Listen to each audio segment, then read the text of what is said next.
आमे बर्तमान मो जगार मुझे पहुँची जोटा कि कोटिया ग्राम पंचायत पटांगी ब्लॉक रे। तो आमे आसीलु गोटे फील्ड के देखापी टूरियार गोटे गाँव को तांकर यहाँ है IFS इंटीग्रेटेड फार्मिंग सिस्टम माध्यम अंतर्भुक्त कराई पोखरटा को आईटा हूँ आमर कोटियार जे कि पहाड़ पहाड़ घेरा माने घेरा भितर ये पोखरी अवस्थित आउ देखो पहाड़ सीनेरी केमी रही सहित आपण देखिए ये सुंदर भाव में आमर मांडिया एलटी लाइन ट्रांसप्लांटिंग ये करा ये तले तैयारी सब यहाँ एलटी करा 2025-26 से करी झाड़ी रे से मांडिया को रोई तो यहीटा ही से फील्ड मांडियार बहुत भल लगे बहुत खुशी भी लगे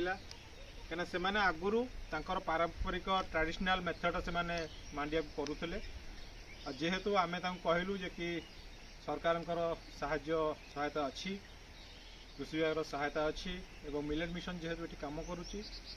मिलेट मिशन माध्यम भी सहायता जोगे दे पारि हम तो तेणुक आम कहीकि ये जगह मांडिया आम ये रोचु जोटा कि कोटिया ग्राम पंचायत को 25 हेक्टर मांडिया आसी आम सबु गाँव को दबा चेष्टा करूँ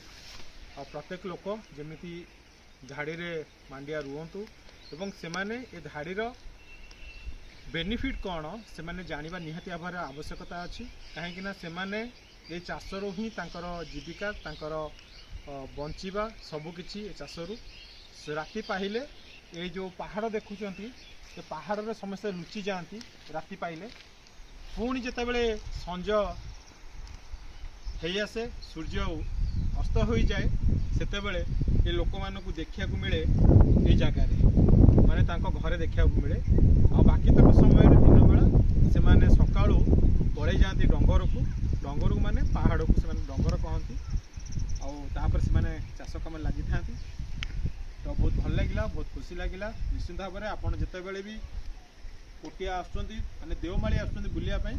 एमती प्रत्येक गाँव को जातु और देखिए विजिट करूँ देखूँ बहुत भल लगे। Thank you so much. नमस्कार। जय जगन्नाथ।